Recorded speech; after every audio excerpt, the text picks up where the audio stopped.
반갑습니다. 에듀윌 2025년도 사회조사 분석사 2급 필기 김앤박의 박교수입니다.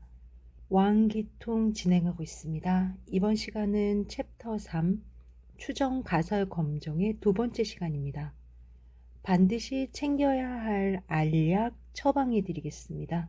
구간 추정입니다. 구간을 추정한다. 보통 추정이 갖고 있는 공통점이 어떤 거죠? 맞아요. 모집단이에요. 모집단에 대해서 궁금해요. 모집단의 평균이 궁금하다라고 해봅시다. 표본을 뽑아요. 그리고 그 표본으로부터 평균을 하나 구해볼게요. 그리고 이 평균을 이용해서 뮤는 얼마다 하고 추정을 할 수 있다. 이렇게 그림을 그리게 된다. 앞서 여러 번 말씀을 드렸죠. 만약에 X바를 계산했더니 160이 나왔어요. 그러면 뮤도 160이겠네. 이렇게 추정하는 것을 무슨 추정? 점 추정. 하지만 한 점으로 추정하는 것은 위험하기도 하고 더 궁금한 사항도 추가될 수 있잖아요. 그래서 160을 기준으로 어디인가 뮤가 있지 않겠냐. 이렇게 우리가 추정해 보는 겁니다. 예를 들어서 159에서 160일 사이에 뮤가 있을 거야 추정을 한다면 160보다는 훨씬 신뢰가 가지요. 그래서 우리는 신뢰 구간이라는 단어도 씁니다. 신뢰 구간 159에서 161 이렇게요. 따라서 구간 추정을 하세요. 그러면 신뢰 구간을 구해주세요 라는 말이에요. 모집단의 모수 중에서 궁금한 사항이 많겠죠. 한 집단의 평균도 궁금하고 또 두 집단의 평균의 차도 궁금하고 모분산도 궁금하고 등등. 가장 대표적이고 시험에 많이 나오는 건 한 집단의 평균에 대한 신뢰 구간 구하기인데요. 모평균에 대한 신뢰 구간을 구할 때 모분산이 있느냐 없느냐에 따라서 두 가지로 구별이 됩니다. 우선은 모분산이 있는 상황에서 문제를 풀어볼 거고요. 두 번째 알약 처방에 각각의 경우들을 나열하여 핵심적인 신뢰 구간식을 함께 보겠습니다. 대표적으로 한 집단의 평균에 대한 신뢰 구간을 구해볼게요. 문제를 풀면서 이야기를 해보죠. 어느 회사에서 새롭게 만들어낸 제품의 수명에 대한 표준 편차는 50이라고 한다. 제품 100개를 생산하여 실험한 결과 수명 평균이 280이었다. 모평균의 신뢰 구간에 대한 설명으로 틀린 것은 1번부터 4번까지 많은 지식들을 한 번에 물어보기 때문에 신뢰 구간에 대한 지식이 갖춰져 있을 때 풀 수 있을 것 같습니다. 그림 한번 그려보고 시작할게요. 모평균은 신뢰 구간 안에서 추정을 할 거고요. 이 안에서 100개를 뽑았던 거예요. 그리고 그 100개에 대한 평균이 280이 얻어졌대요. 점 추정으로는 뮤가 280일 거야. 이렇게 추정할 수 있다고 그랬죠? 하지만 구간으로 추정해 줄래? 하고 질문이 온 거죠. 그러면 어디서부터 어디 사이에 뮤가 있을 거야 라고 추정하게 되는 거죠. 왼쪽에 틀린 것은 이라고 했으니까 확인이 가능한 게 있는지 한번 보도록 합시다. 표본 평균 X바가 모평균 뮤로부터 1.96 루트 n분의 시그마는 9.8 이내에 있을 확률은 약 0.95이다. 1.96 루트 n분의 시그마 계산을 9.8이라고 해 주었네요. 우리가 구하려는 신뢰 구간은 X바를 기준으로 더해지고 빼지는 만큼이라고 얘기했죠? 1번을 보니까 더해진 값은 X바 더하기 9.8 또 빼진 부분은 X바 마이너스 9.8 이렇게 놓을 수 있을 것 같아요. X바는 280이니까 280에서 9.8을 더하고 280에서 9.8을 빼면 실내 구간이 구해질 것 같아요. 그리고 9.8을 구한 방법은 1.96의 루트 n분의 시그마구나. 시그마는 50이고 루트 n에는 100이 들어가니까 10이고, 그래서 9.8이 나왔어. 이렇게 우리가 예측을 할 수가 있어요. 동그라미 2번에서 뮤 마이너스 9.8과 뮤 플러스 9.8 사이에 x바가 있다는 것은 x바 마이너스 뮤의 절대값이 9.8보다 작다, 또는 뮤가 x바 마이너스 9.8, x바 플러스 9.8 사이에 있다라고 표현이 가능하다. 정말 좋은 의견이에요. 뮤가 어디 들어있다? x바를 빼고 더한 이 값에 들어있다 라고 그림으로 표현을 했잖아요. 그리고 답에도 뮤는 x바 마이너스 9.8, x바 플러스 9.8로 표현 가능하다라고 했죠. 이 설명은 x바 마이너스 9.8 사이에 뮤가 들어있어요. 이렇게 표현할 수가 있을까요? 그리고 양쪽에 x바를 더해주고 빼주면 마이너스 9.8에서 x바 마이너스 뮤 9.8 이렇게 표현이 가능할까요? 이제 절대값으로 표현하면 x바 마이너스 뮤의 절대값은 9.8보다 작거나 같다. 따라서 동그라미 2번에 대한 설명은 맞다 라고 읽혀집니다. 3번 100개의 신제품에 대한 표본 평균 x바를 구하는 작업을 무한히 반복하여 구해지는 구간들 x바 마이너스 9.8, x바 플러스 9.8 가운데 약 95%는 모평균 뮤를 포함할 것이다. 우리가 보통 95% 신뢰 구간이라고 하는 해석입니다. 뮤의 입장에서 신뢰 구간을 구한다고 고했어요. 저는 지금부터 당신을 찾고자 신뢰 구간을 구하겠습니다 라고 얘기했어요. 그러면 뮤는 무슨 얘기를 할까요? 어디 너가 구한 신뢰 구간 한번 보자. 제가 이렇게 구했습니다. 뮤가 뭐래요? 잘 구했구나. 제가 이번에 이렇게 구했습니다. 잘 구했구나. 이렇게도 구했는데요. 잘 구했다. 이렇게 구했습니다. 너 잘 못 구했는데? 이렇게 해석이 될 거예요. 만약에 연구자가 100번을 구하면 그 중에 95번은 뮤를 포함하게 구했고 5번은 그렇지 않다. 이러한 해석을 우리는 95% 신뢰 구간이라고 합니다. 3번을 다시 읽어볼게요. 100개의 신제품에 대한 x바를 구하는 작업을 무한히 반복하여 구해진 구간들이 항상 x바는 달라지지만 9.8을 더하고 빼고 그래서 약 100번 중에 95번 뮤를 포함할 것이다. 정확한 해석입니다. 앞으로도 이 해석 꼭 기억해 주셔야 돼요. 그러면 4번을 읽어보세요. 뮤가 어떠한 신뢰 구간 안에 포함된다면 포함될 확률은 100% 아닌가요? 이 값은 뮤가 있고 이 값은 뮤가 있고 이 값은 뮤가 있으니 새 연구자 입장에서는 뮤를 다 포함한 거죠? 난 뮤를 포함했어. 포함할 확률 100%? 마지막 연구자 입장에서는 나는 뮤를 포함하지 않았어. 포함될 확률 0%. 풀이를 읽어볼게요.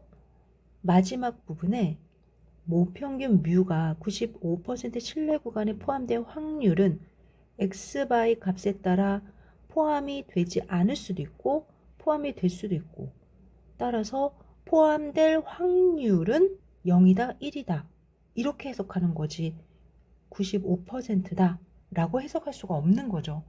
4번이 틀렸습니다. 혹시 1번에 대해서는 어떻게 생각하세요? 표본 평균 x바가 모평균 뮤로부터 1.96 루트 n분의 시그마 인 9.8 이내에 있을 확률은 약 0.95다. x바의 입장에서는 뮤가 이 사이에 있을 거고 그때 x바와 뮤의 차가 결국 9.8 정도이기를 바란다 라는 거죠. 그 9.8 정도를 확인할 수 있는 확률이 100번 중에 95번, 나머지는 5번은 포함하지 않는다. 이렇게 해석이 되는 거예요. 따라서 1번, 2번, 3번 모두 모평균 신뢰 구간에 대한 설명으로 옳은 거고요. 4번처럼 해석하면 안 된다라는 게 핵심입니다. 풀이 읽겠습니다. 모표준 편차 시그마가 알려져 있는 경우 Z분포를 이용해서 95% 신뢰 구간을 구한다.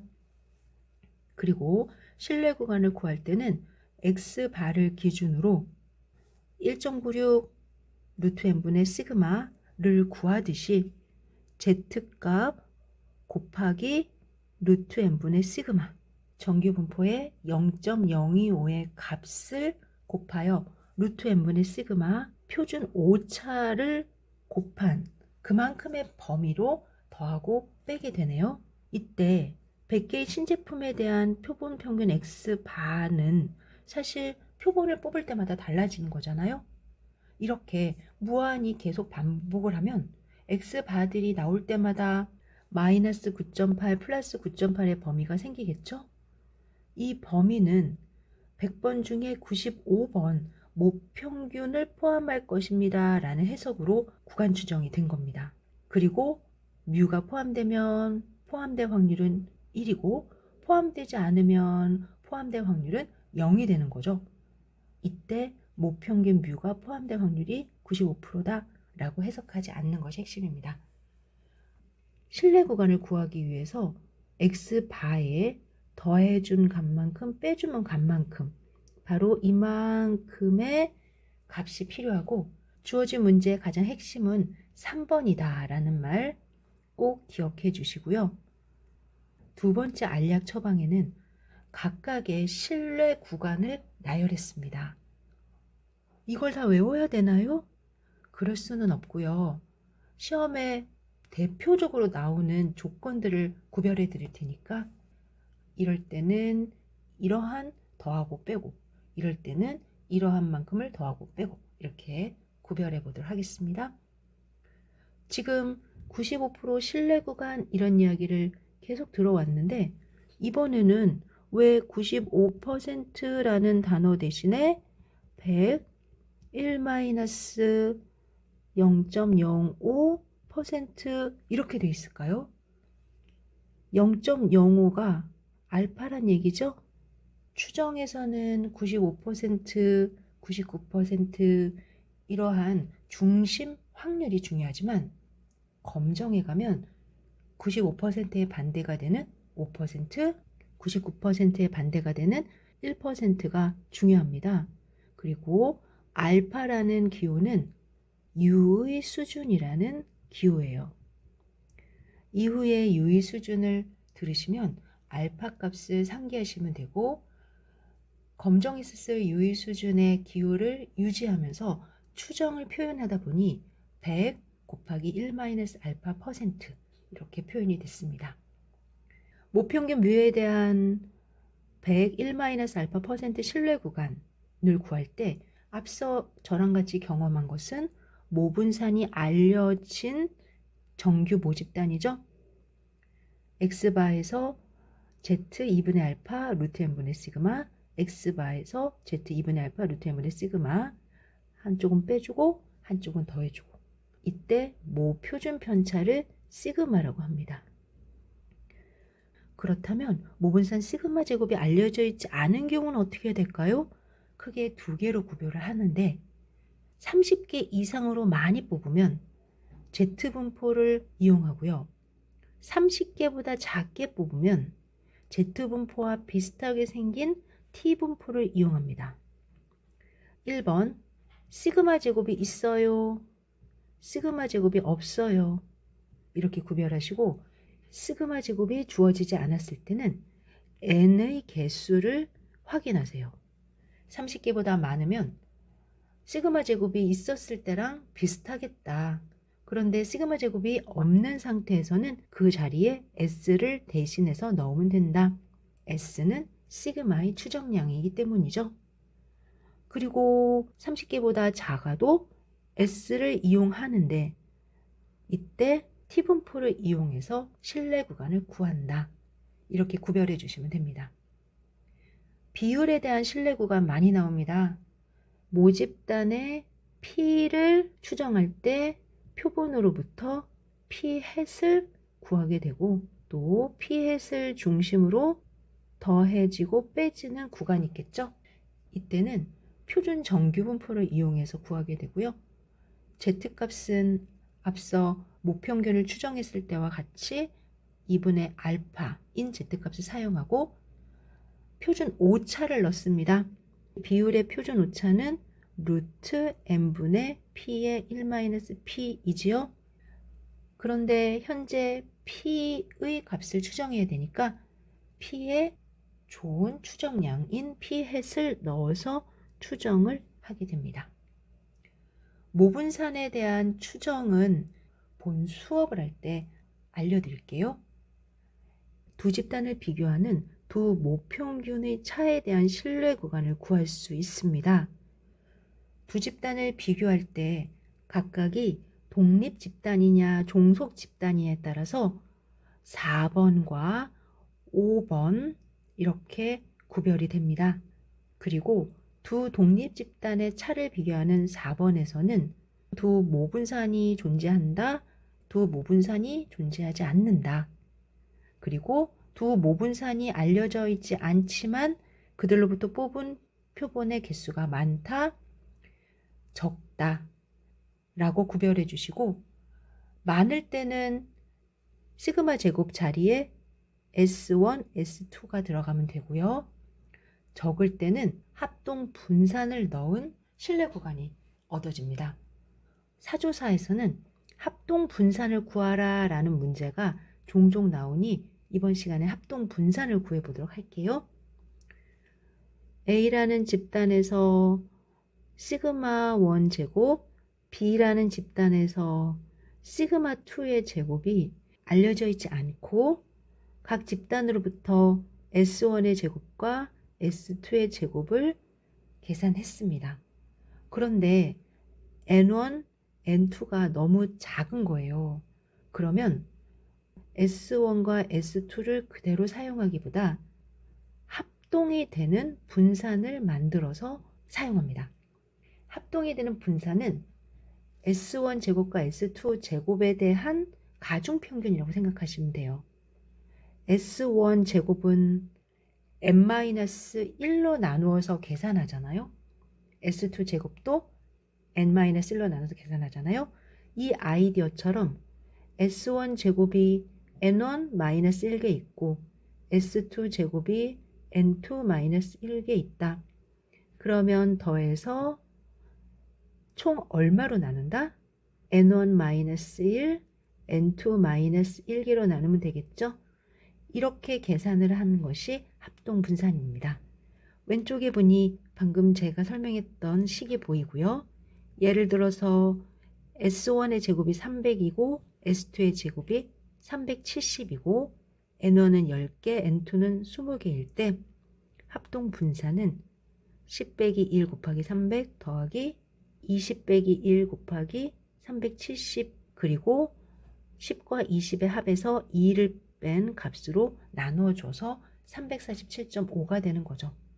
합동분산 구하는 방법 꼭 기억해 두세요. 마지막으로 두 집단이 대응을 하는 상황에서 그들의 차에 대한 신뢰 구간을 구할 때 각각의 값의 차를 이용해서 신뢰 구간을 계산하게 되고요. 표본의 수가 30개보다 많으면 한 집단에 대한 모평균의 신뢰 구간을 구하듯이 Z분포를 이용하고 표본의 수가 작으면 자유도가 n-1인 T분포를 이용하면 됩니다. Z, Z, T, T. 이후에 문제풀이에서 다시 한번 확인하실 수가 있습니다. 두 모비율 차에 대한 신뢰 구간 Z분포를 이용하고 두 독립 정규 모집단의 모분산 B에 대한 신뢰 구간은 F분포를 이용합니다. 이번 시간에는 신뢰 구간을 구해보는 구간 추정에 대해서 학습하였습니다. 특히 두 집단의 소표본일 때 합동분산 구하는 거 꼭 점검하시고, 한 집단에 대한 모평균의 신뢰 구간을 구할 때 분산이 있느냐 없느냐에 따라서, 그리고 표본이 크냐 작으냐에 따라서 구별된다는 것도 확인하였습니다. 그리고 하나의 예를 들어 구간 추정을 연습했습니다. 이번 시간에는 추정 가설 검정 두 번째 시간이었습니다. 수고하셨습니다.